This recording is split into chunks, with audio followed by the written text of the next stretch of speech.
August 1947. The British are quitting India nearly 200 years after they took power. One of the largest, most ethnically diverse nations in the world has been divided. One country will now become two, India and Pakistan. As a British barrister draws a line on a map, a once peaceful land implodes.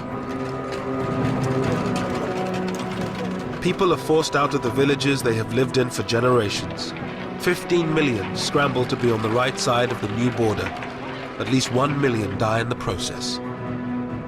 And this huge mass of humanity just moving along, barefooted, no food, thirsty. It was a terrible sight, terrible sight. Communities that have lived together for centuries turn on each other in one of the worst communal massacres of the 20th century. It was so senseless, so utterly senseless. And yet, there's nothing you can do about it. Britain, the once great colonial power, looks on as India burns.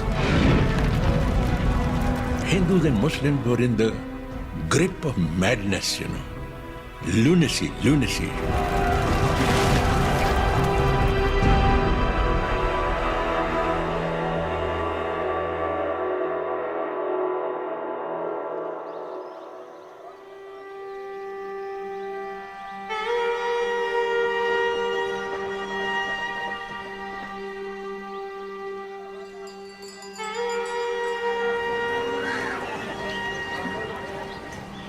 In 1946, British India was largely at peace.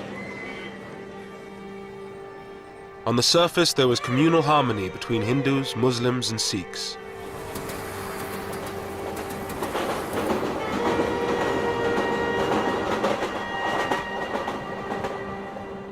In the same part of the village, I remember Hindus and Sikhs living side by side, living with us, Not far from where I lived, And whenever there was any wedding in the family, I remember Hindus and the Sikhs bringing sweetmeats, to my father, and offering, and we lived very happily, very happily. In British India, the 255 million Hindus were in a majority. India's 92 million Muslims were concentrated in the northwest and northeast of the country. The 6 million Sikhs lived mostly in the Punjab, one of the richest and most diverse provinces in India. Lahore was its ancient capital.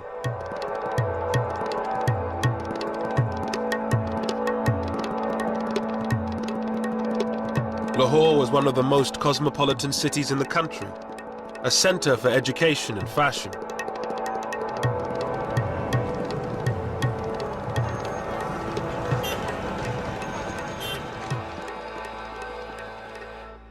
Roded Khan, a Muslim, had left his village to study law and history at Lahore's Foreman Christian College.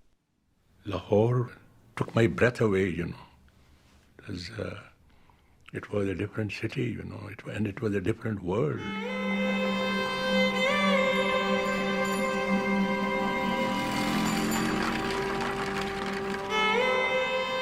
It was a very liberal, very tolerant, very progressive institution.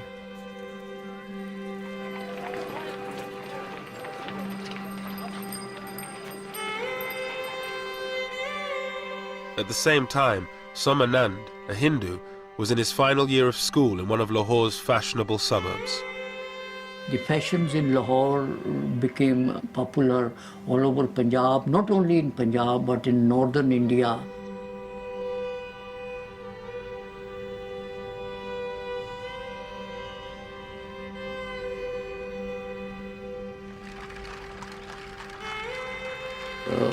There was a famous saying in Punjabi that a person who has not seen Lahore has not been born yet.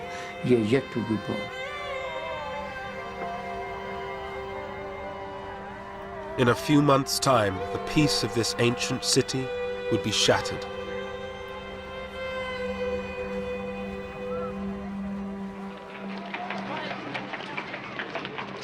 For nearly 200 years, Britain ruled over India's 380 million people.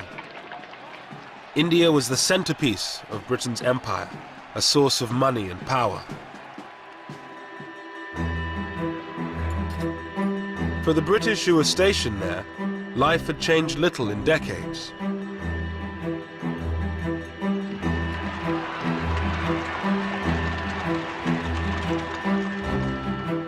John Moores, an officer to a Gurkha regiment, had been in India for a year.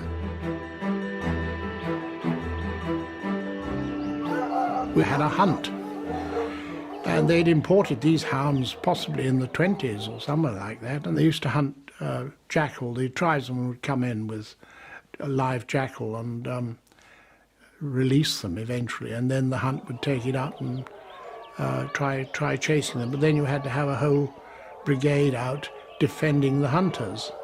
They would be deployed all round over 70 miles.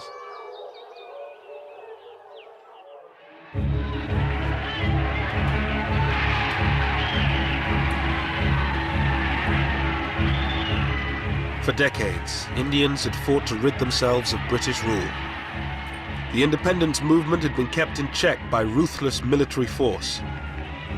But by 1946, everything had changed. World War II had left Britain bankrupt. Mr. Moores and the other British troops knew that they would be the last. We knew that having come through a very expensive world war, that the cost of maintaining an army in India following the Far East War, we realized that this couldn't be paid for. The taxpayer, England was in a bad state, particularly 46, 47, financially.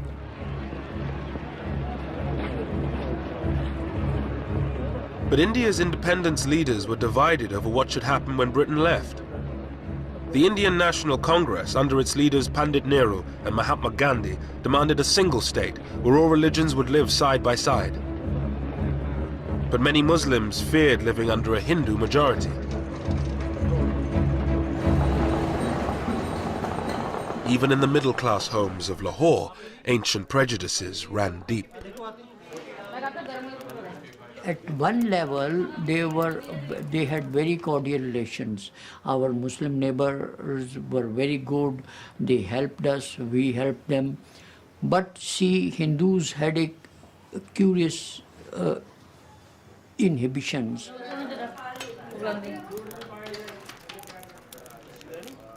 My mother's attitude, she didn't allow any Muslim to enter her kitchen.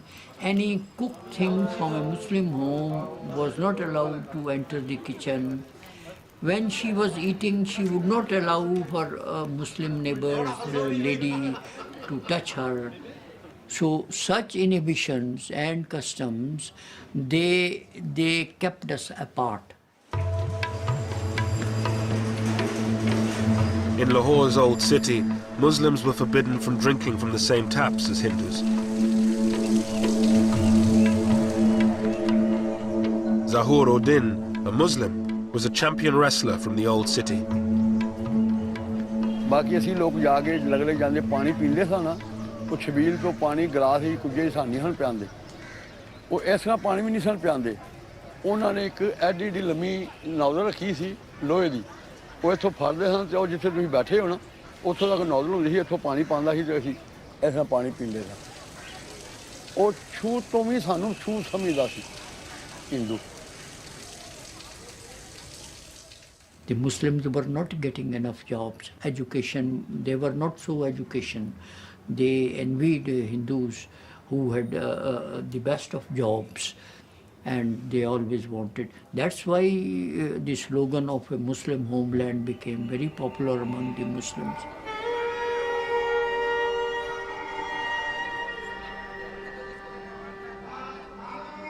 Muslim fears that Hindus would dominate an independent India drove the demand for a separate Muslim homeland.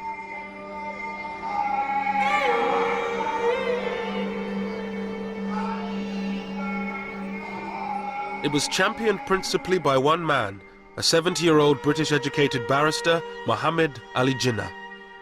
His Muslim League demanded the division of India into two, one country for the Hindus and Sikhs and another for the Muslims. Once the British leave, and there will be a democratic form of government, you see, But in a democratic form of government, the Hindus will always be in a majority, and the Muslim will always be in a minority. We have no chance. Our minority will never be transformed into a majority, and the Hindu majority will always remain a permanent majority. Therefore, we have no chance. Pandit Nehru, the leader of Congress, toured the country arguing the case for a united India. The whole idea that India should be divided was based on a fantastic notion that religion constitutes nationality. Nayantara Sehgal lived with her uncle, Pandit Nehru. While I was growing up, the entire national movement, which had cut across religion, region, caste, class, sex, it had been a truly unifying experience. So for a person like me, it was an absurd idea that India should be divided. It made no sense of any kind.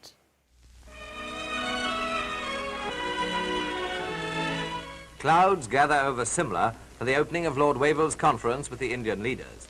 In March 1946, a British government delegation, the Cabinet Mission, arrived to negotiate between Congress and the League. This was supposed to be the breakthrough conference, where a deal would be struck leading to an independent India. Pandit Nehru, who calls for an Indian republic, is accused by the League of working for domination over the Muslim minority. Jinnah did compromise on his demand for a separate Muslim state. He accepted a united India if it had weak central powers. But Nehru, a socialist and believer in a strong central state, refused any such concessions to the Muslim League. Mr. Jinnah, the Muslim leader, holds fast to Pakistan, and it's reported that his maximum concessions were regarded by Congress as inadequate. At any rate, the fateful conference at Simla, following the preliminary work in Delhi, has ended in failure.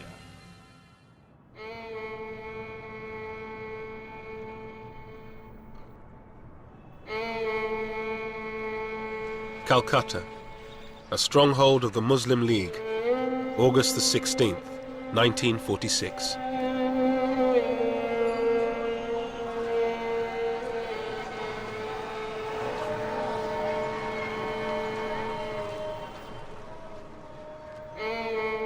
With the collapse of negotiations, Jinnah called for direct action. Thousands of Muslims gathered in the center of the city to demand a separate homeland, Pakistan.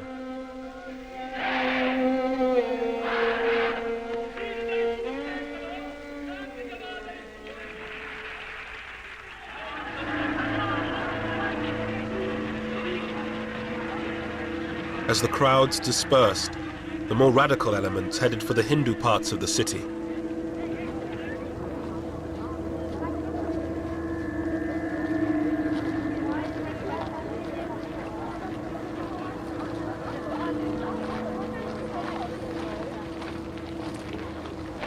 I was thinking of going out for a stroll, and then all of a sudden I found some Muslim hoodlums. They came out, shouted, Nara-e-Takbir, Allahu Akbar. Allah is the great master.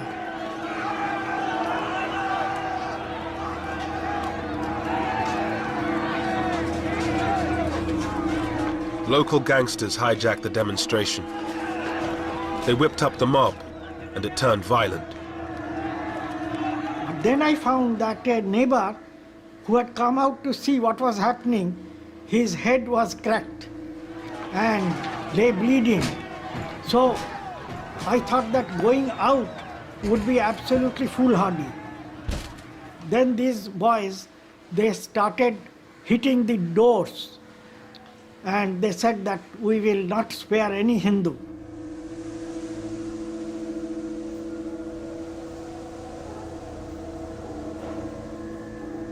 As the city erupted in communal violence, Muslim slaughter of Hindus turned to Hindu slaughter of Muslims. Shankar Ghosh was was covering the riots for a Calcutta newspaper. A jewelry shop was surrounded by a crowd armed with iron rods.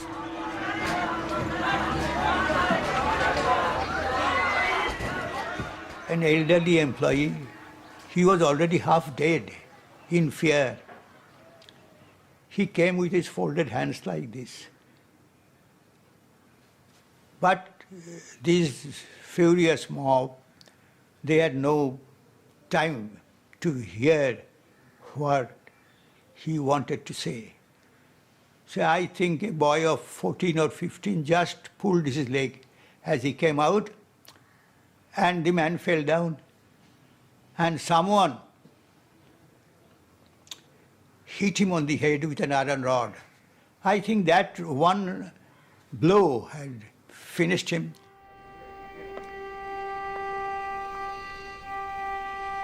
Around 5,000 people were killed in 3 days of rioting.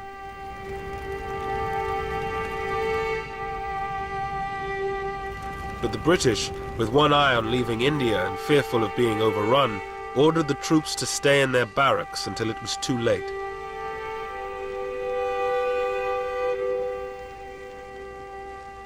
We had absolute faith in British authority. We had absolute faith in the peace that British had given us.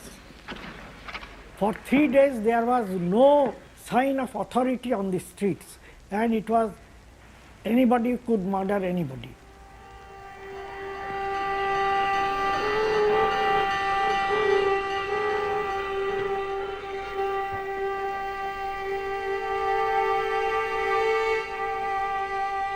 The Calcutta killings shattered the hope of the British that they could get out of India quietly and peacefully. With religious hatred and suspicion growing, the dream of a united India seemed to be falling apart. Pran Chopra was a young reporter for All India Radio at the time of the riots. Until then, there was still a possibility that there could be an undivided India.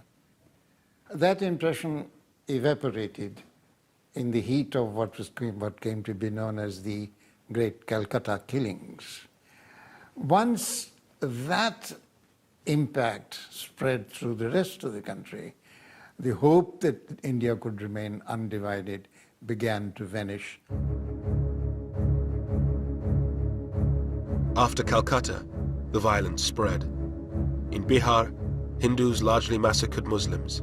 In Noakhali, in Bengal, it was Hindus who were mostly under attack. With British power waning, India was in danger of falling apart in the chaos of communal violence. One man thought he could bring the country together and maintain the dream of a united India: Mahatma Gandhi.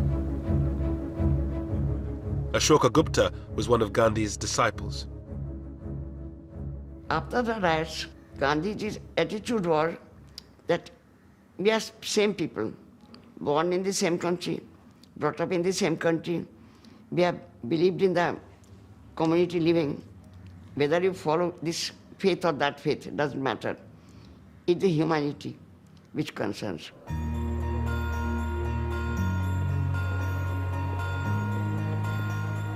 Gandhi spent the first months of 1947 walking through the villages of Noakhali, holding prayer meetings, trying to bring Hindus and Muslims together.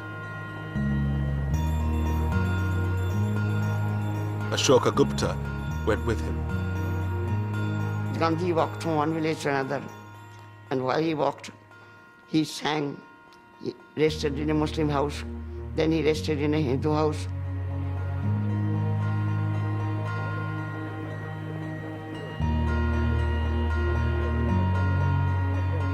But the great pacifist and campaigner for independence was hardly the unifying figure he wanted to be.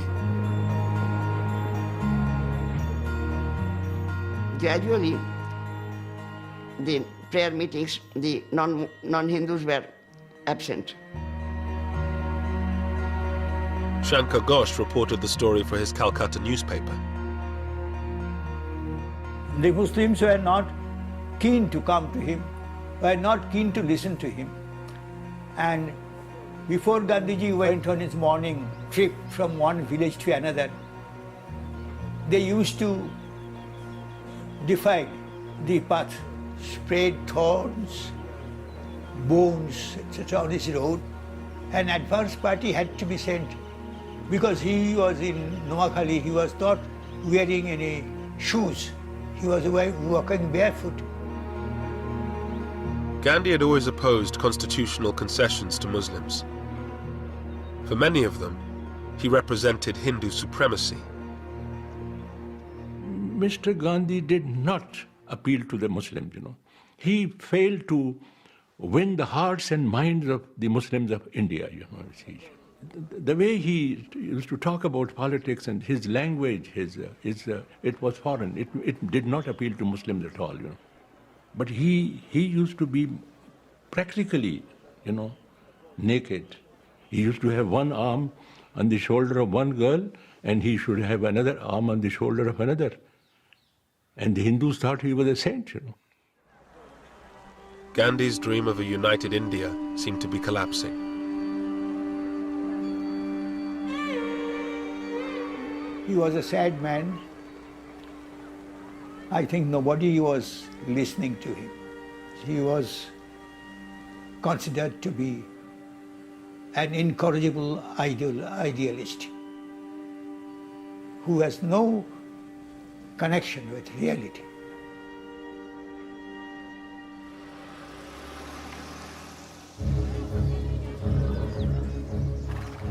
In February 1947, the British government made a dramatic declaration. They would definitely leave India by June 1948. But there was still no agreement on how to give India to the Indians. With chaos spreading, they decided on a radical solution: to appoint a new viceroy. The scene is Northolt Airfield.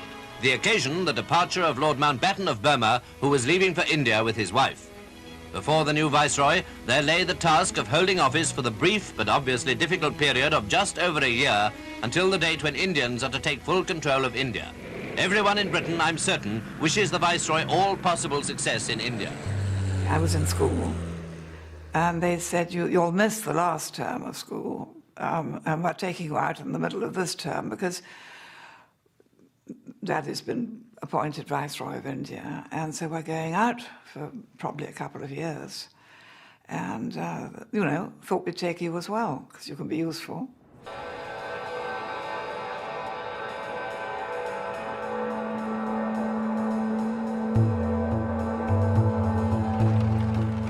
In March 1947, Mountbatten arrived in India.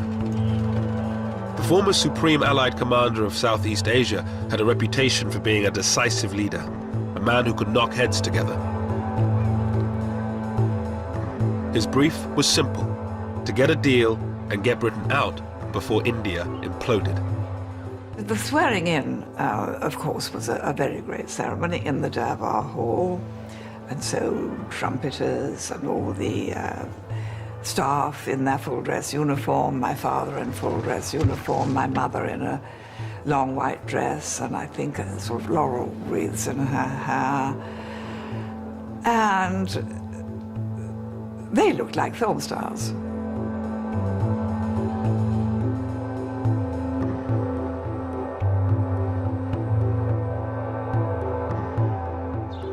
The Viceroy, his wife Edwina the Vicereine, and their daughter Pamela moved into Viceroy's house in New Delhi with its staff of 5,000.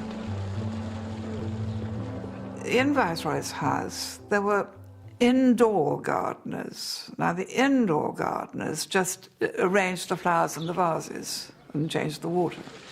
And there were 25 of them as indoor gardeners. There was one man who spent his entire time with a seal that bore the British crown, stamping the butter pads. And there was another unfortunate man known as the chicken plucker, who did nothing else. So the scale was so amazing. Narendra Singh Sarila was to become Mountbatten's aide-de-camp, his personal assistant. Among other things, his job was to assist on tiger hunts. Lord Mountbatten was a very articulate man, and he used to plan ahead what he's going to do. And he used to carry it through ruthlessly. Despite the formalities of life at Viceroy's house, Mountbatten seemed like a new breed of Viceroy. First of all, his background helped him, because everybody knew that he was cousin of the king. But still, he acted without any airs. And I think that impressed Indians, because other viceroys kept, their sort of upper lip and that sort of thing. And I think that helped to impress people. Well, the first thing that was different with my father and mother was that when they were entertaining, I mean, they were in India, they invited Indians, which had never happened before. I mean, yes, of course, Indian princes were entertained, but the ordinary Indian ministers and lawyers and doctors or whoever had never been invited, so that was quite a new thing. On the personal level, Dickie was a very charming, very handsome, very lovable person who met one very informally, and when one was very young and rather nervous in front of important people, he could put one at one's ease. He was awfully sweet.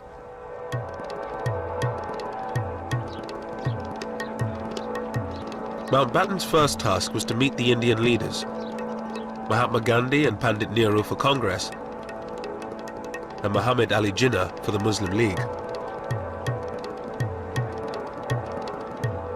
He hoped his more informal style would give him greater success than his stuffier predecessors.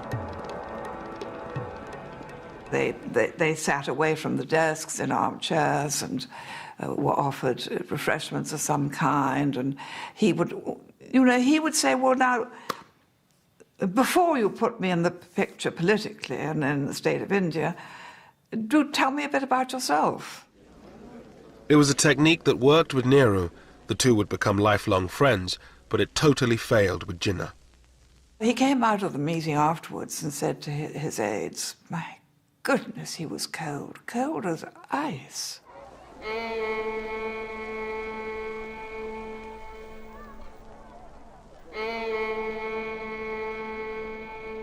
There were now constant negotiations.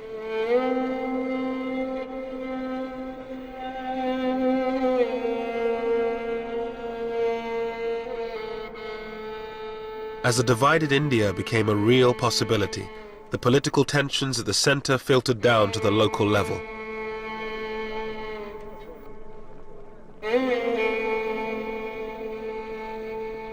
The Punjab was worst affected. The province was one of the wealthiest in India. Hindus, Muslims, and Sikhs all claimed it as their own.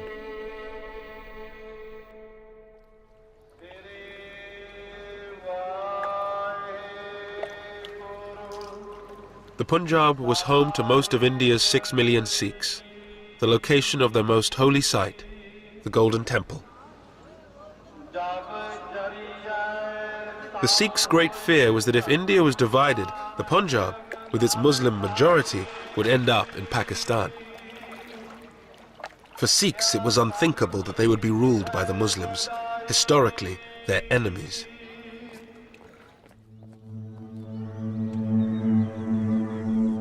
In many villages of the Punjab, communal harmony began to break down.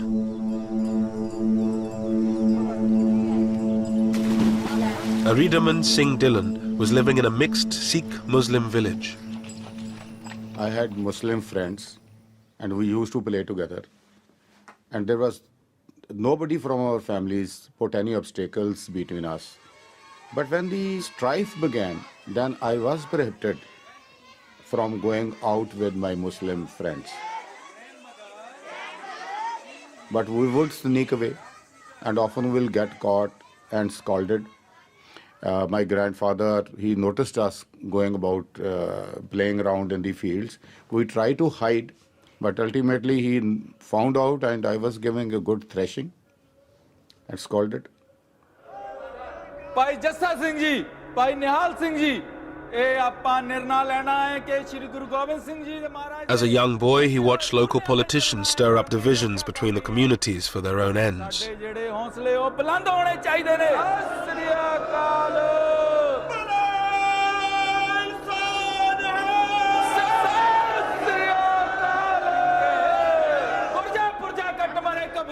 They have to whip up the sentiments of the people, and the easiest way to whip up the sentiments of the people are to tell them that their religion is in danger, that is their community is in danger.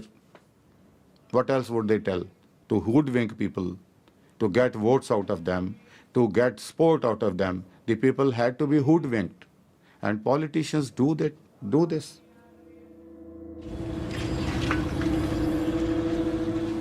Tension also increased in the Punjab's capital, Lahore. Student Somanand always had a lot of Muslim friends. They now refused to talk to him. A class fellow of mine raised the Congress flag on the school building. The Muslims were very furious. Why? They also raised their Muslim League flag on the school building. So the tension increased. The distrust was already there under the surface. It was there for centuries, but now it came above the surface. John Moores and his band of Gurkhas were now sent to Lahore to help the local police keep the peace. We arrived in Lahore around about the 23rd of April. We already knew that there were rumblings going on for intelligence that had been passed to us, and we were briefed on that. And our first job was to get to know the city and how to get around it.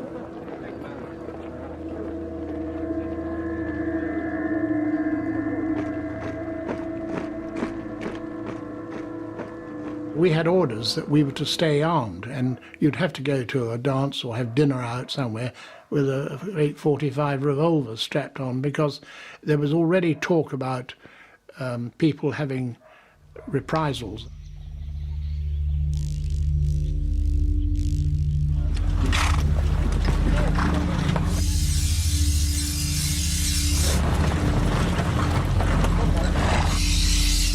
In the villages of the Punjab, there were few British patrols. The Sikhs began forming jathas, armed bands. Many Sikhs had served in the British Army during the war and still had their weapons.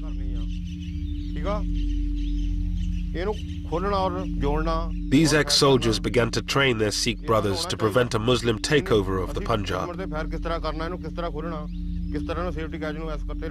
Jatadar Shingara Singh had recently been released from prison where he served time for assault. He lived in a Sikh majority part of the Punjab. फौजी साढ़े अपना फौजी साढ़ा भरा ही लगता है लोग तो वो बड़ा को दादा दो फौजी आ गए चलानी आप ही चलाने बड़ी जानता फिर उन्हें चंगी तरह सब दसता इदा इदा करो इदा करो सानू मतलब इधर पा के दिखाया वो नहीं वहाँ कोई चलानी वो रोग हो गए चलानी दुगला लगला वो ला इधर कंधा ला बड़ा लोला ले लेना A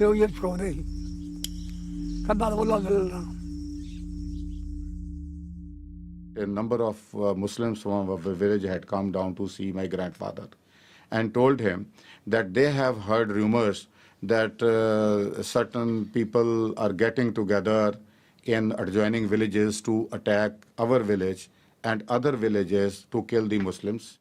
Aridaman Singh Dillon came from a long line of Sikh warriors. His ancestors had been imprisoned by the British. His grandfather, the village head, refused to join in the wave of communal violence. A committee of Sikh, Hindu and Muslim people were created, and they were given small arms like lances and axes. We had a couple of guns, and the basic reason for doing this was to guard their own village. Came under attack. ਤੇ ਝਾੜੀਆਂ ਕੋਲੋਂ ਵੱਡੇ ਆਦਮੀ ਦਿਸਣ ਲੱਗ ਪਏ ਅੱਲਾਹੁ ਅਕਬਰ ਯਾ ਅਲੀ ਅੱਕਾ ਅੱਲਾਹੁ ਅਕਬਰ ਯਾ ਅਲੀ ਨਾਲ ਹੀ ਉਹਨਾਂ ਦੇ ਕੁਲਾੜੀਆਂ ਹੁੰਦੀਆਂ ਸਨ ਕੁਲਾੜੀਆਂ ਉਹ ਉਛਾਲ ਰਹੇ ਸਨ ਔਰ ਬੜੇ ਮਤਲਬ ਯਾਨੀ ਐਗਰੈਸਿਵ ਸਨ ਬੜੇ ਗੁੱਸੇ ਵਿੱਚ ਸਨ ਜਿਸ ਤਰ੍ਹਾਂ ਕਿ ਸਾਨੂੰ ਖਾਈ ਜਾਣਗੇ ਤੇ ਸਾਡੇ ਵਾਸਤੇ ਵੀ ਇੱਕ ਨਵੀਂ ਗੱਲ ਸੀ ਕਿ ਸਦੀਆਂ ਤੋਂ ਅਸੀਂ ਉੱਥੇ ਲੋਕ ਰਹਿ ਰਹੇ ਸਨ ਕਿ ਹੋਇਆ ਕੀ ਹੈ The Sikhs were heavily outnumbered by Muslims. Their biggest fear was that their women would be taken away, converted and raped.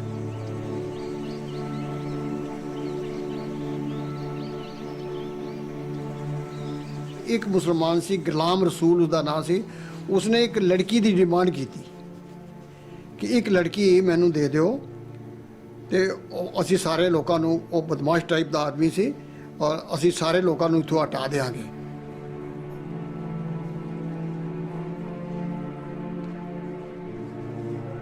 The women of the village went into hiding. Bir Bahadur Singh's father decided to act to save the honor of his village. His teenage son looked on. 10 ਸਾਲ ਤੋਂ ਲੈ ਕੇ 40 ਸਾਲ ਦੀ ਤੱਕ ਜਿਹੜੀਆਂ ਸੁਨੱਖੀਆਂ ਸਨ ਸਾਡੇ ਇਲਾਕੇ 'ਚ ਬੜੀਆਂ ਔਰਤਾਂ ਸੁਨੱਖੀਆਂ ਹੁੰਦੀਆਂ ਸਨ ਪਹਾੜ ਦਾ ਨੀਮ ਪਹਾੜ ਦਾ ਇਲਾਕਾ ਸੀ ਤੇ ਉਹ ਸਭ ਤੋਂ ਪਹਿਲਾਂ ਆਪਣੇ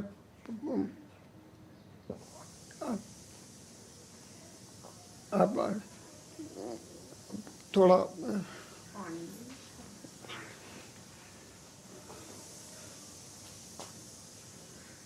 आवाज मारी सब तो पहला अपनी बेटी नू मान बेटा आ जा मेरी भैन मान कौर जी मेरे को 2 साल वड्डी सी 18 और 19 साल की सी और बैठ गई मेरे पिताजी ने खंडा जब कर लगे तो वो वार जड़ा सी ਉਹ ਲੱਗਿਆ ਨਾ ਵਾਰ ਲੱਗਿਆ ਨਾ ਰੱਬ ਜਾਣੇ ਮੂੰਹ ਆ ਗਿਆ ਔਰ ਕੀ ਹੋ ਗਿਆ ਮੇਰੀ ਭੈਣ ਨੇ ਆਪਣੀ ਗੁੱਤ ਇੰਜ ਕੀਤੀ ਔਰ ਮੇਰੇ ਪਿਤਾ ਜੀ ਨੇ ਬੜੇ ਗੁੱਸੇ ਨਾਲ ਉਹਦਾ ਦੁਪੱਟਾ ਇੰਜ ਕੀਤਾ ਔਰ ਮੋਰੀ ਕਿਰਪਾਨ ਔਰ ਸਿਰ ਉਹ ਪਰੇ ਸੀ ਪਿਆ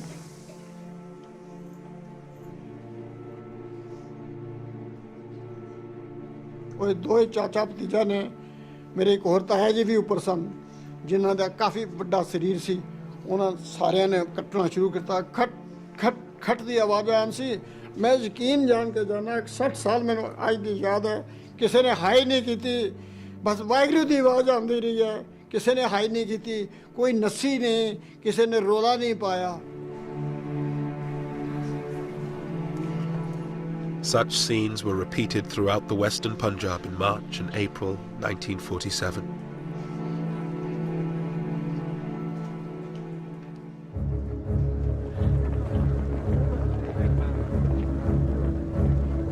With the threat of all-out conflict, a deal became a matter of urgency. The Congress leader, Pandit Nehru, now had power within his grasp.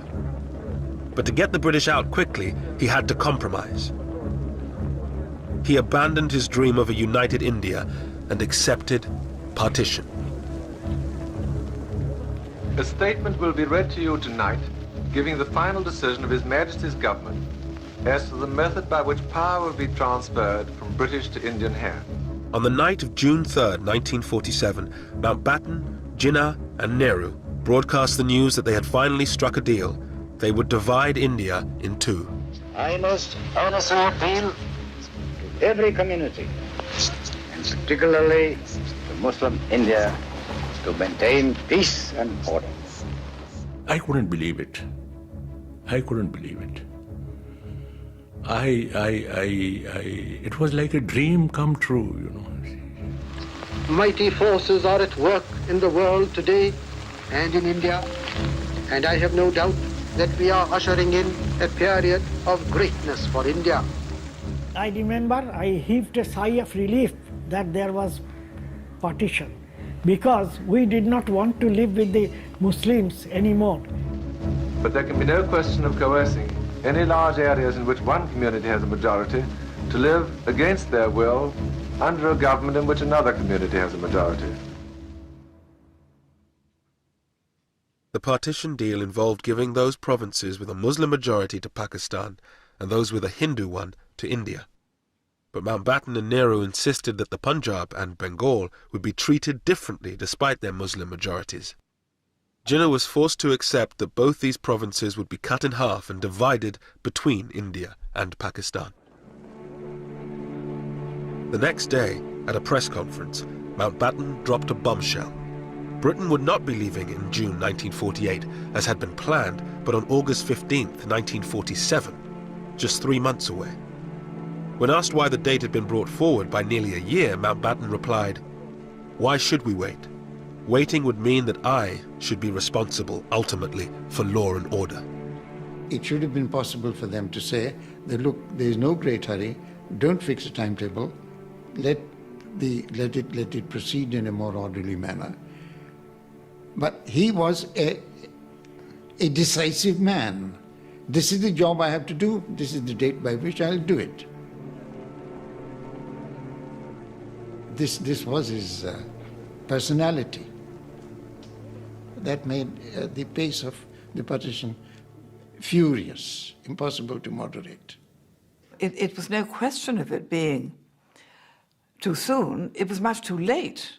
Because in fact, when he arrived, he saw the situation was so much more volcanic than he'd been led to believe in England.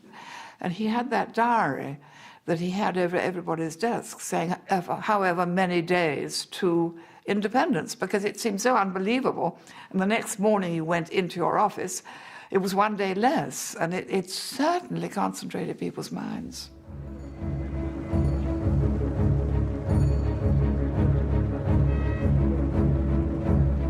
But with 3 months to go, no decision had been made on one crucial matter: where the border between Pakistan and India would lie. A new boundary had to be urgently drawn up. The man chosen for the task had never been east of Paris, British barrister Sir Cyril Radcliffe. Cyril Radcliffe was a very remarkable man. It was not just the quality of his mind, though that was formidable, perhaps the most formidable I ever encountered, I think. He had this unerring gift for going to the heart of anything he was discussing. He came very clearly to a rational conclusion. He was a very rational man. On July 8th, Radcliffe arrived in India. He moved into a bungalow on the Viceroy's estate. With partition only 36 days away, he met Mountbatten. The brilliant and serious barrister did not quite hit it off with the flamboyant Viceroy. I think he thought that he was a vain man, and not a man whose judgment was totally to be relied upon. But he didn't dislike him, and I think he respected the fact that Mountbatten was the last Viceroy and doing the best he could with a very difficult remit. Could you get me the figures, please, for the Gurdaspur district? I believe I'm right in saying that there is a narrow Muslim majority, but not a substantial one. Yes, sir. It's 50.6%. 50.6. With his private secretary, Christopher Beaumont, Radcliffe began his work. His toughest job would be in the Punjab and Bengal, which were being divided in two. Radcliffe was being asked to draw a line through the middle of both provinces. In doing so, he would look at which religion was in a majority in each individual district, but he would also take into account other factors, such as the connection of railways, canals, and irrigation channels. In the streets of its great capital, Lahore, there was uncertainty over which side of the city the border would fall.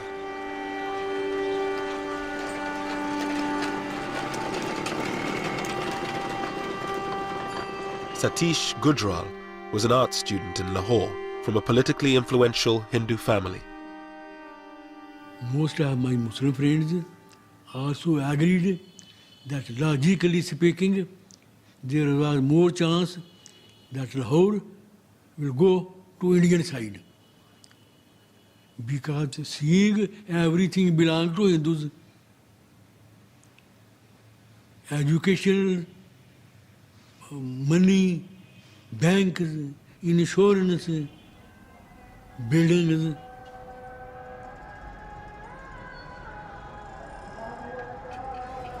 या मौला जी दोवां कन्ना ही फिर लाहौर सन पाकिस्तान जी लिया असीं इत्थे ही रहिए असीं घरों बाहर ना निकलीए सारियां कबरां भी इत्थे निकल गईयां असीं ते मरांगे ही इत्थे घरों बाहर ही निकले ना किते गए ने ना किते आए ने On the quayside at Bombay, Viscount Mountbatten bids bon voyage to 1,500 British soldiers. With tension increasing, the British government decided this was the moment to bring most of the remaining troops home. 50,000 more.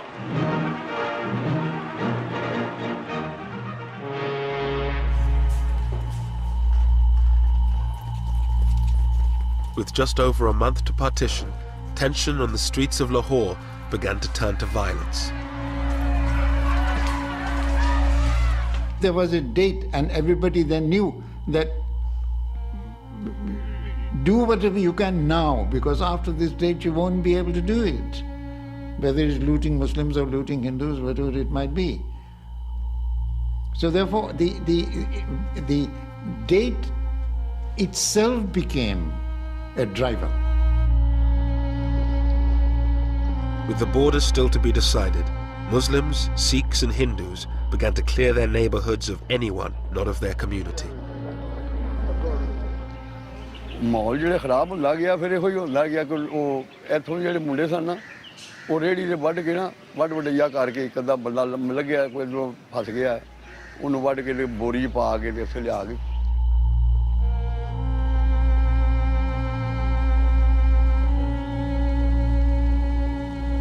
होगा सी उत्थे लिया के ते ओनू साड़दे सन ये मुंडे मुसलमान जेह्ड़े ऐसे एरिए जित्थे जित्थे मुसलमान हैगे सन उदों हालात इस तरह इहो जिहा रोई कतकत होया मार दित्ता साड़ दित्ता ऐ पोजीशन हो जांदी।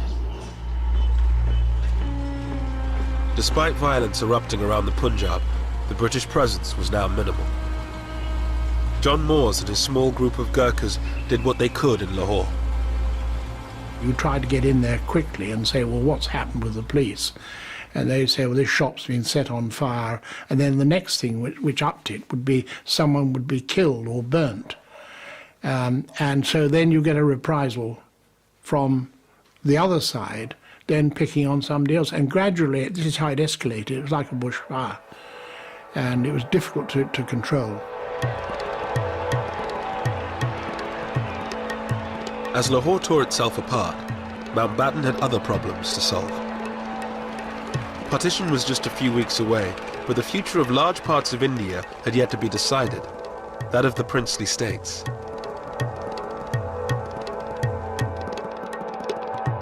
Ruled by princes, these semi-autonomous states were dotted around India. They had been allowed to run their own affairs in return for their loyalty to the British Crown.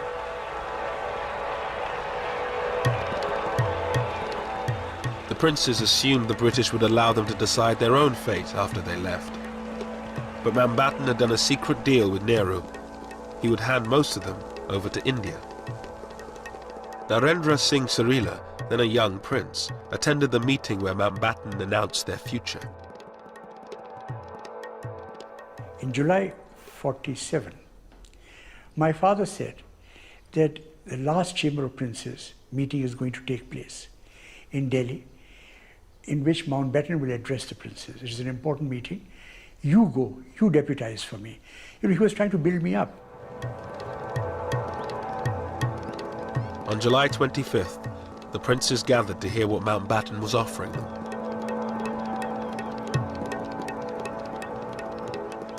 He came and stood in front on the podium.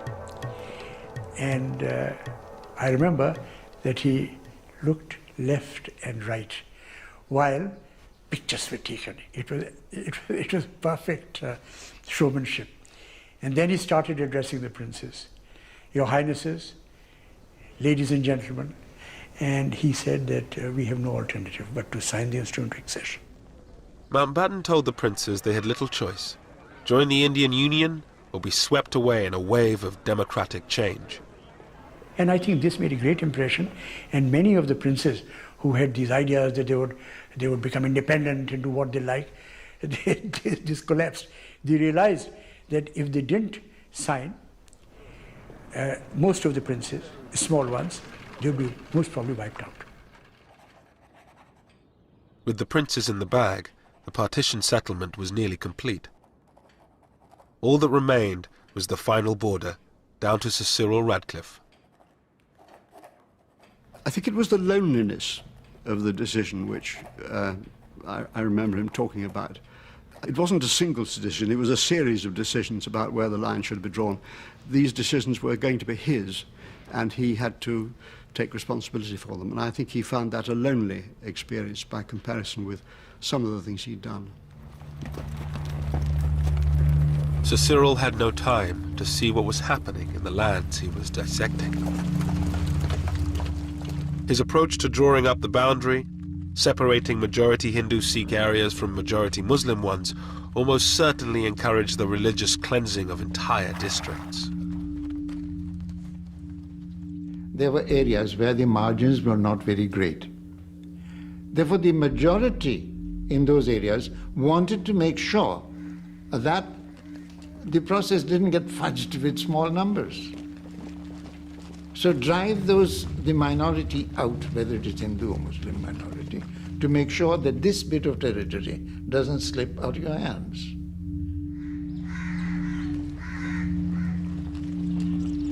Mayhem now ensued in the villages of the Punjab. A few individuals took a stand. Dylan's grandfather was threatened for trying to protect his Muslim neighbors.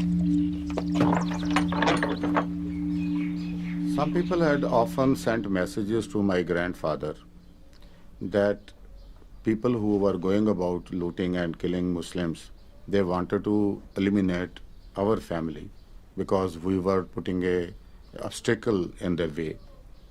But my grandfather would not be deterred. He would not be afraid. He was that way.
Small contingents of British-led troops scoured the countryside trying to stop the violence.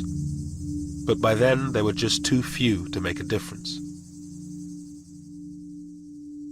One had messages coming in all the time by hand, written messages. I can remember one, it was rather a sad, pathetic note by some chap who could write a little bit of English. And he had been in the Indian Navy. And on a scrap of paper, this came in one day saying, I'm home on leave at this particular village. And my name is so-and-so, my number is so-and-so. Please, can you come and help us? We are going to be attacked. But by the time we located the village, we got there and the village had been attacked and I couldn't find this man. A lot of people were killed. So it was that sort of message. It was sad, you know, people desperate for help and knew where we were. But when I say we were only 100 people. I mean, the whole area was something like, what, 50,000 square miles? One village I went into where we knew there was something afoot. I hadn't been told to go there. I was coming back at the end of a patrol, and I saw vultures circling, and so that was usually a pretty good indicator. And got into the village, and sure enough, it had been completely decimated. The well was full of bodies. One woman had been pregnant and she'd been carved open completely, and breasts had been cut off, and awful atrocities. ਮਾੜਾ ਲੱਗਾ ਉਹ ਸਾਨੂੰ ਉਹ ਗੱਲ ਨਹੀਂ ਨਾ ਮਾੜੀ ਲੱਗਣ ਦਿੰਦੀ ਸੀ ਸਾਡੇ ਬਾਰੇ ਤੇ ਉਹ ਤਾਂ ਸਾਡੇ ਬੰਦੇ ਆਏ ਨਾ ਉਹ ਤਾਂ ਇੱਦਾਂ ਹੀ ਸਾਨੂੰ ਮਾਰੀ ਜਾਂਦੇ ਆ ਅੱਧੇ ਜੀ ਮਾਰਦੇ ਆ ਉਹ ਨਹੀਂ ਮਾੜਾ ਲੱਗਣ ਦਿੰਦੇ ਇਹ ਚੰਗਾ ਹੁੰਦਾ ਜਰਾ ਇਹ ਚੰਗਾ ਹੁੰਦਾ ਹੈ ਜਿੰਨੇ ਬੰਦੇ ਜਿਹੜੇ ਚੰਗਾ ਹੀ ਹੈ.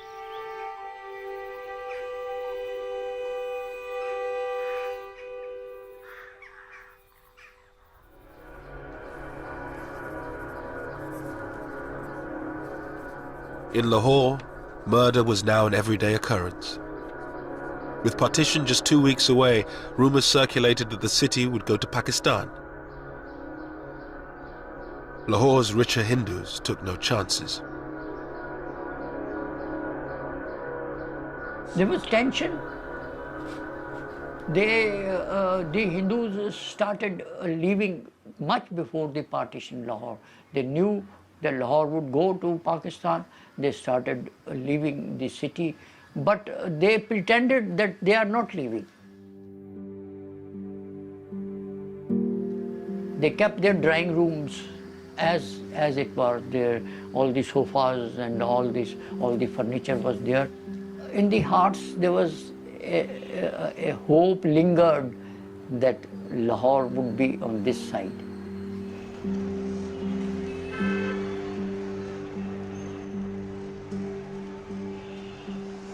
ਕਈ ਜਿਹੜੇ ਮਾੜੇ ਮੋਟੇ ਸਨ ਉਹ ਜਿਹਾ ਉਹ ਤਾਲੇ ਮਾਰ ਕੇ ਵਿਚਾਰੇ ਲੁਕੇ ਰਹਿ ਕਿੱਥੇ ਜਾਈਏ ਕਿੱਥੇ ਆਈਏ ਉਹ ਲੋਕ ਹੀ ਮੋਏ ਨੇ ਜਿਹੜੇ ਸੌਖੇ ਸਨ ਉਹ ਪਹਿਲੇ ਹੀ ਨਿਕਲ ਗਏ ਸਨ ਤਾਲੇ ਮਾਰ ਕੇ ਜੰਗਲੇ ਮਾਰ ਕੇ.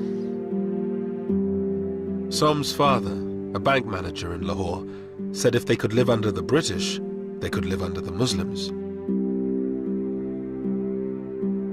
I didn't want to leave. My father also didn't want to leave. He hoped.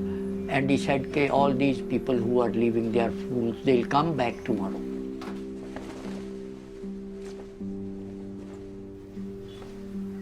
But that was not true. When our neighbors started leaving one by one, he still hoped. Our closest neighbors who we had very close relationship, the Bhatiyas, when they left, my father wept that day. As thousands fled, Muslim gangs set fire to the Sikh and Hindu areas of the old city. The old Lahore, beautiful and historic, was in flames. At night when I used to sleep on the terrace, I could see the Hindu Shahalmi area burning 5 miles away.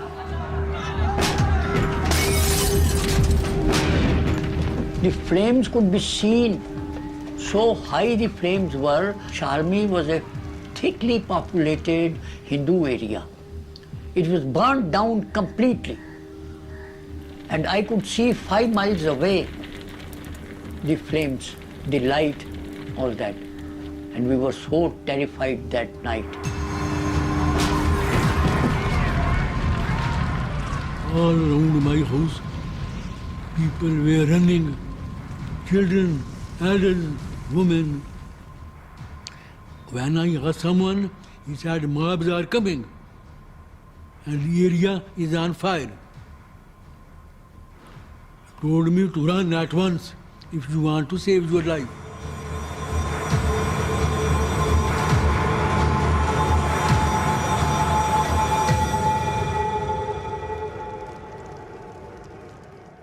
The whole horizon full of fire, smokes, and all red. It was such a sad moment for my life. seeing Lahore, which is such a beautiful city. It was all burning. I have done what I can in drawing the line to eliminate any avoidable cutting of railway communications and of river systems, which are... On August 9th, Radcliffe had finished drawing up the border, but Mountbatten decided to keep the new boundary a secret until after independence, so the British wouldn't be blamed for any ensuing violence. The delay prolonged the uncertainty, and some believe it increased the loss of life. Signed, Cyril Radcliffe. I never forgave him. Why he kept the decision to be announced about Lahore so late? I feel much killing could have been saved if they had announced the fate of Lahore 15 days before. On the eve of independence, Radcliffe wrote to his stepson in London. Nobody in India will love me for my award about the Punjab and Bengal, and there will be roughly 80 million people with a grievance who will begin looking for me. I do not want them to find me. I've worked and travelled and sweated. Oh, how I have sweated the whole time. Radcliffe left India 4 days later, never to return. He was deeply conscious that his rulings or his recommendations would generate controversy, conflict, and the possibility of a loss of a lot of human life. I do remember him saying that any solution, any drawing of the line would have done that.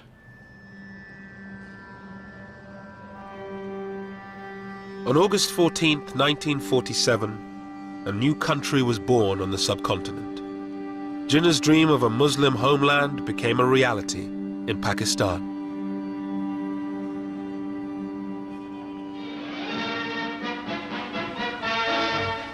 Through Karachi's streets drives the Quaid-e-Azam, Muhammad Ali Jinnah, Pakistan's first Governor-General. It's Karachi's first day of independence, and the crowds are out to greet him and Earl Mountbatten.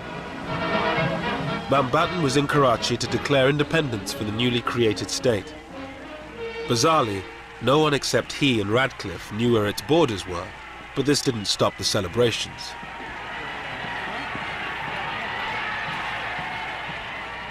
It never occurred to us that the Muslims of India will ever see the emergence of a sovereign, independent country, which they could call their own, you see. A country they could live for, a country they could die for, you see. It never occurred to us,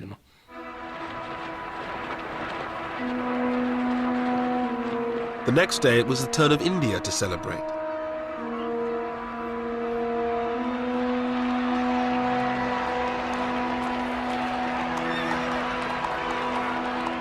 Hundreds of thousands thronged the streets as Nehru, Mountbatten, his wife Edwina and their daughter Pamela made their way to the Constituent Assembly.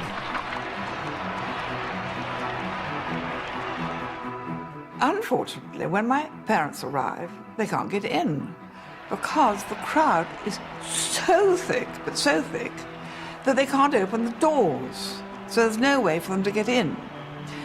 So somebody has to crawl in some window and go to the Prime Minister and say, it's like the Viceroy can't get in because the crowd is so vast. Will you come and sort it out? So Nehru had to sort of scuttle around the back and start hitting people and shouting at people and clearing away, which he was always brilliant at and loved doing. And eventually my parents were allowed to make their state entrance considerably less dignified than had been expected.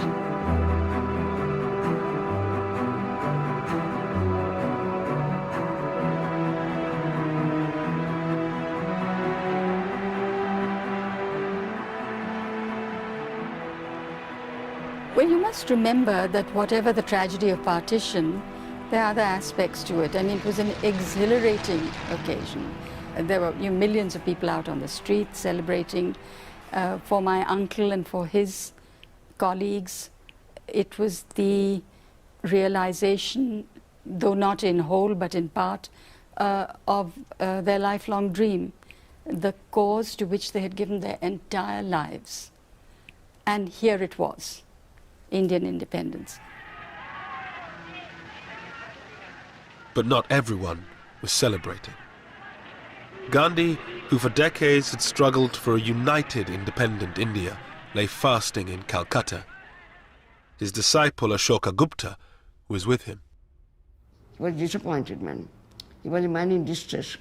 And he found that whoever people went with him to start with, now are deserting him.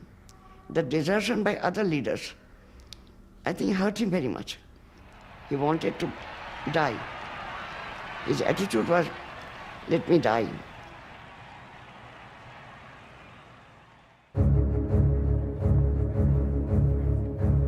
With the celebrations over, Mountbatten finally announced the new border.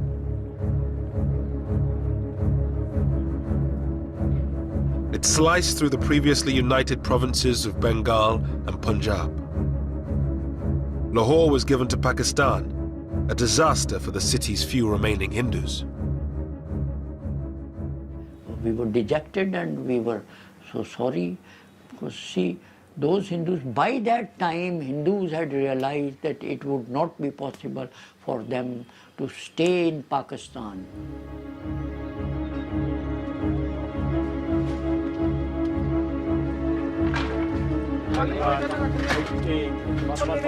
Millions of people were now on the move. Muslims who found themselves on the Indian side of the border, and Hindus and Sikhs who were on the Pakistani side.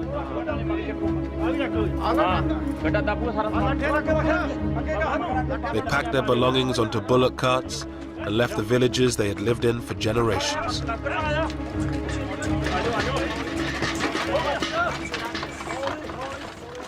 डरते हैं जी हाँ डरते हैं बहुत तो डरते हैं सब भी अजीब आजन कोई चीज नहीं चुकन दी वाला भाई आके कुछ नहीं जाना तुम अपनी जाना ले जाओ गड्डियां ते बहन दी करो गड्डियां ते दो दो बोरियां आटा सुट लिया जिन्ना घर हैगा सके ते एक गड्ढा सी छां घरां दा कोई पता नहीं सी इन्हां नहीं पता भी आया भी अपने पिंड ही जावांगे इत्थे लगणी आउणा सी पिछे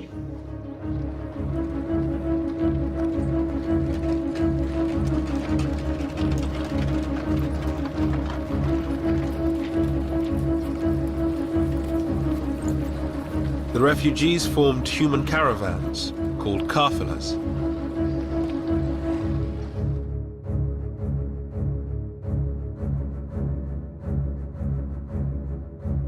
The lucky ones had military escorts to protect them from armed bands waiting on the roads. The first major refugee movement, the biggest concentration, was about a 50 miles long column of over 200,000 people was moved, and I was escorting it from Jalandhar onwards up to the Pakistan border. Wajahat Hussain was a young army officer.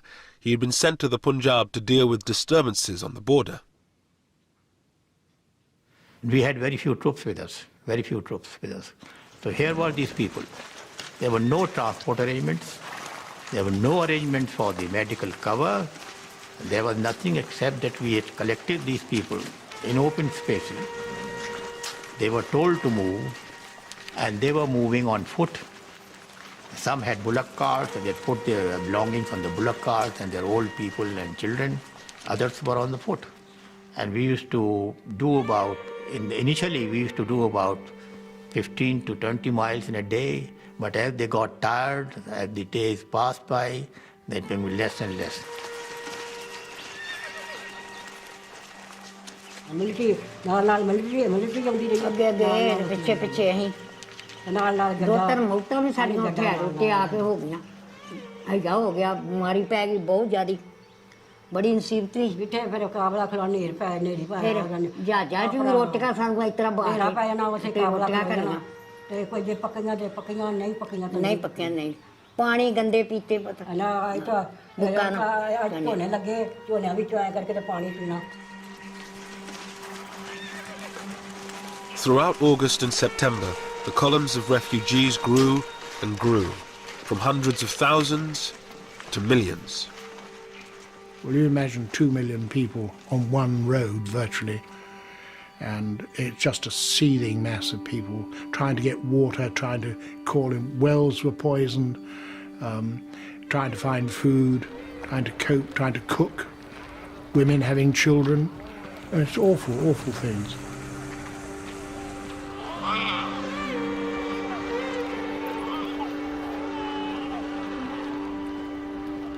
And of course they often try to stop us and to ask for help, and sometimes, if depending what we were doing, we'd stop and say, what's the matter, what do you want? And then they'd say, we know we've no food, and say, well, I'm sorry, I can't do anything for you, because that wasn't our job.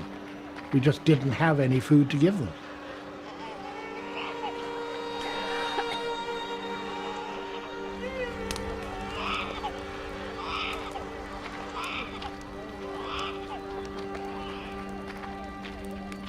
First they used to start throwing their baggage which they were carrying, everybody, whatever little they had to carry. And after 3-4 days, they used to gradually drop.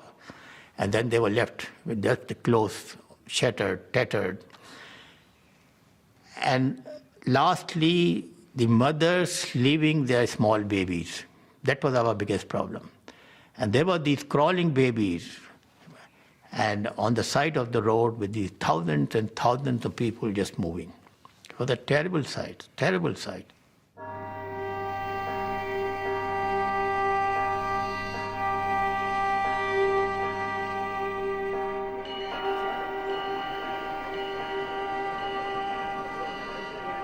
Tens of thousands of people boarded special refugee trains that made their way between India and Pakistan. They were easy prey for the armed gangs that roam the countryside. It was John Moore's job to escort a trainload of Muslim refugees to Pakistan.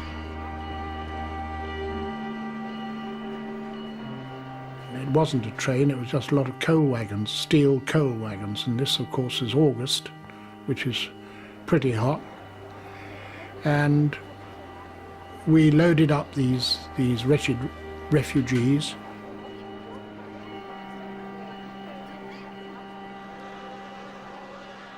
It was very distressing, and the journey from Ambala to Amritsar by train normally, you could do it in about, I suppose, 4 or 5 hours.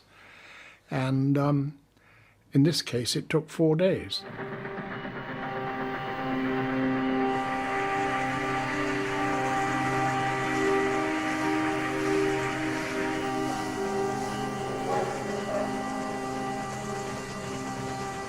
There was no water, very little water on the way. We had our own supplies of water for the 3 platoons, but we had a job to do, and we couldn't help them.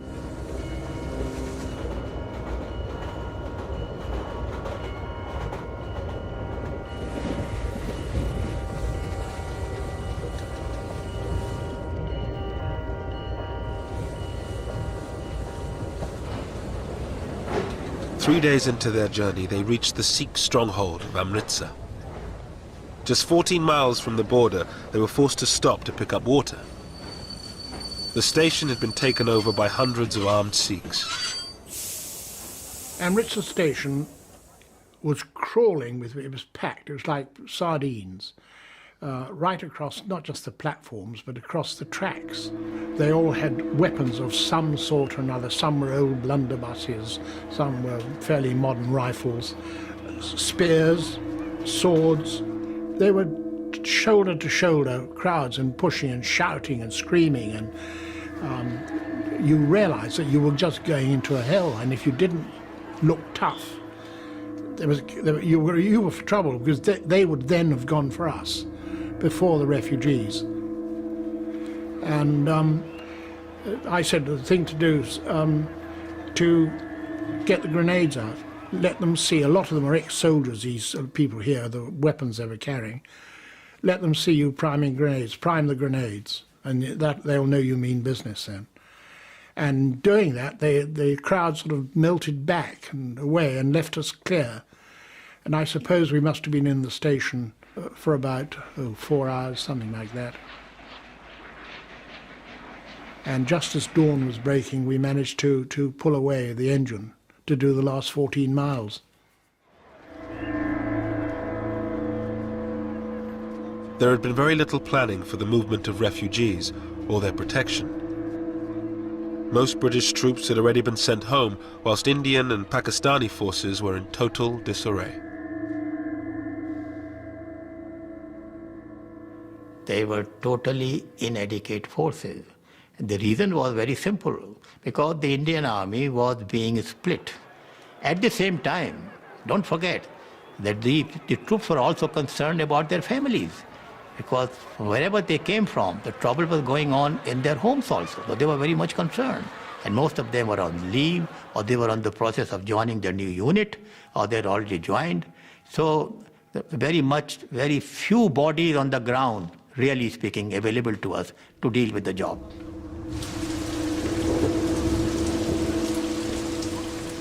Most trains had no military escorts with inevitable consequences. John Moores was called to Ambala station to meet a train that had been attacked.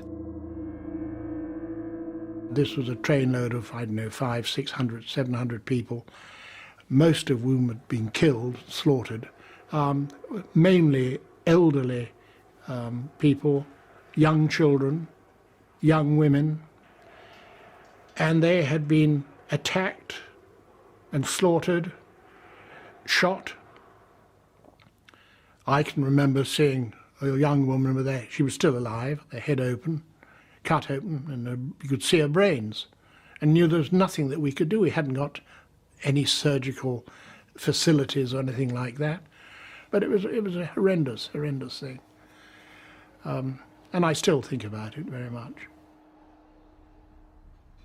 Art student Satish Gujral helped organize the transportation of refugees. In Amritsar, he saw the hatred partition had brought. The Muslim girls' school nearby had been raided, and all these girls had been brought out, stripped, then taken in procession to this location, where they were being systematically raped. I have recalled in my life story that when watching it, I looked at the face of those others who were attending it in search of compassion. I found none.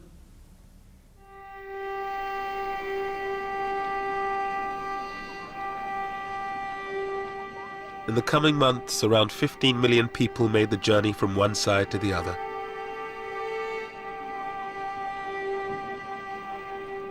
At least 1 million were dead. Thousands more lay abandoned in makeshift refugee camps, stuck on the wrong side of the border.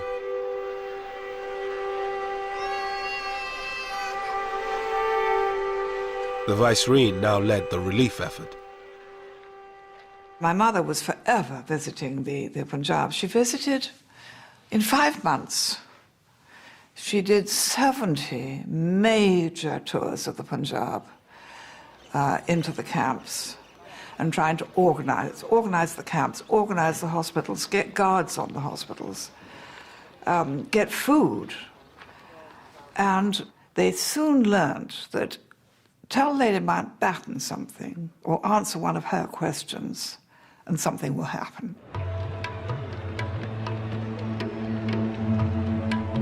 Pandit Nehru, the new Prime Minister of India, toured some of the camps with her. Finally, he came face to face with the price his people had paid for partition. Satish Gujral was in a refugee camp in Lahore when he arrived.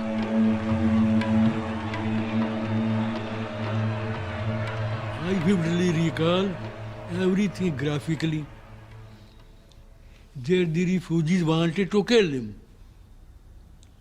He was shocked. A man who grew up as the darling of the people, was going to be killed by the same people. I had been in pro-Nehru fellow, but that evening I did not feel, because I thought for the leaders having been truly responsible for all this work. So I thought he was only harvesting what he had sowed. So that first time that day, I felt no reverence toward him.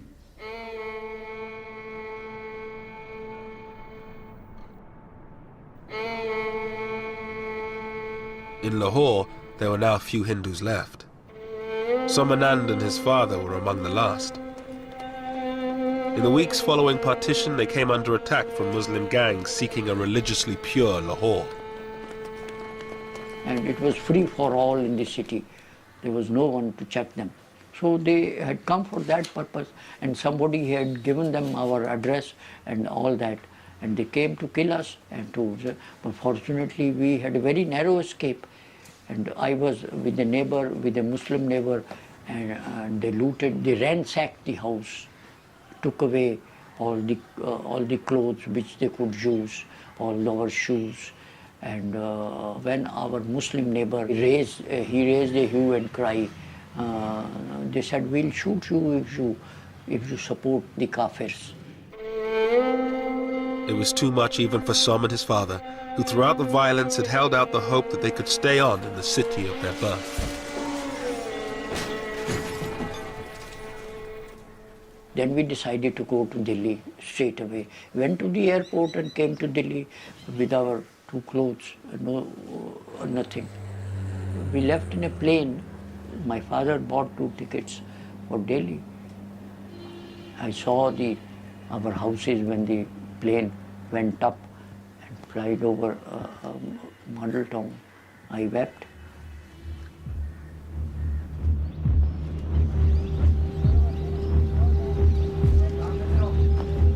In Dillon's village, where the Muslims had been protected by his grandfather, the Indian army arrived one day and ordered the Muslims out. It was a sort of very heavy moment. There were tearful departures and farewells. The Muslims left most of their assets and properties with their neighbors, thinking that they would be able to come again to pick those things up.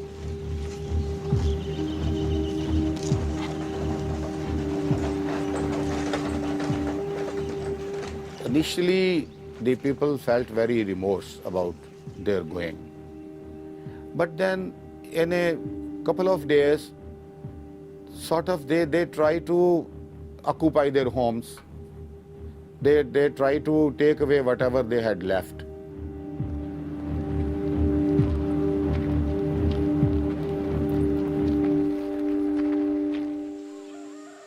In only a few months, India had been divided along religious lines. The Indian part of the Punjab was cleared of nearly all its Muslims, while Pakistan was emptied of most of its Sikhs and Hindus.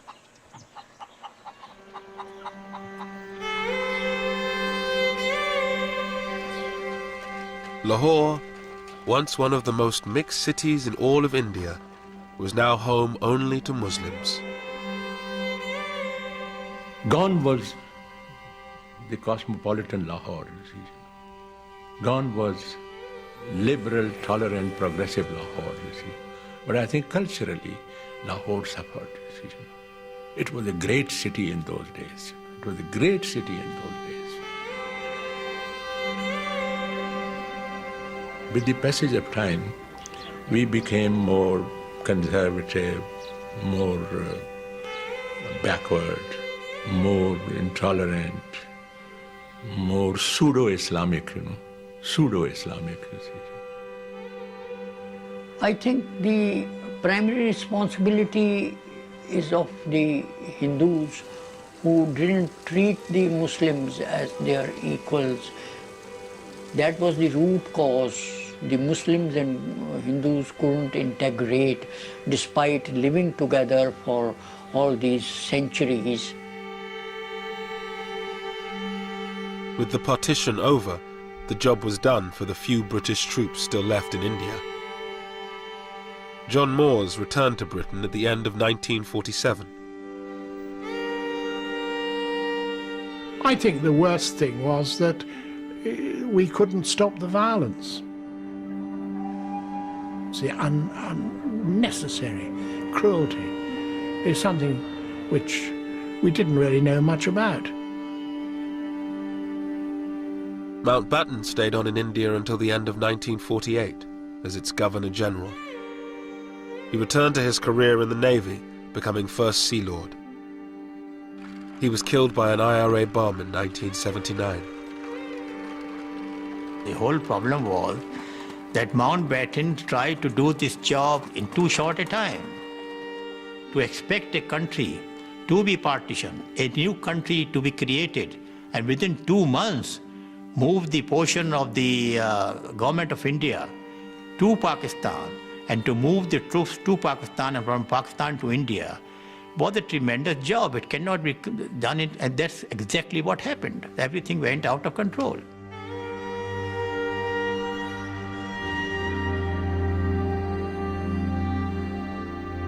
Satish Gujral, the art student from Lahore, became one of India's greatest painters.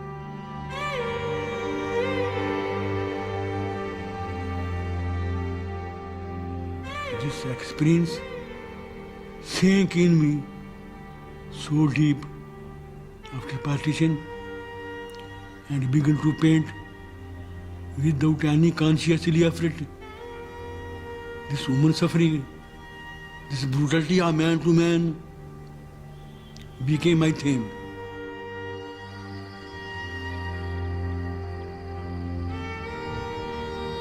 The border created in 1947 would become the focus for 3 wars and 60 years of animosity between the government of India and Pakistan. But for the people of the two countries, it was the tragedy of separation that lingered on.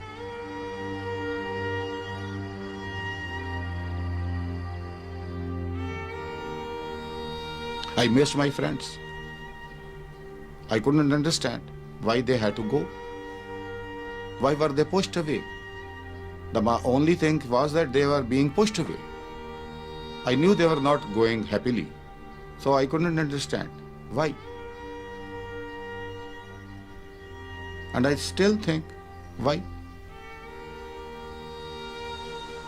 What did anybody get out of it?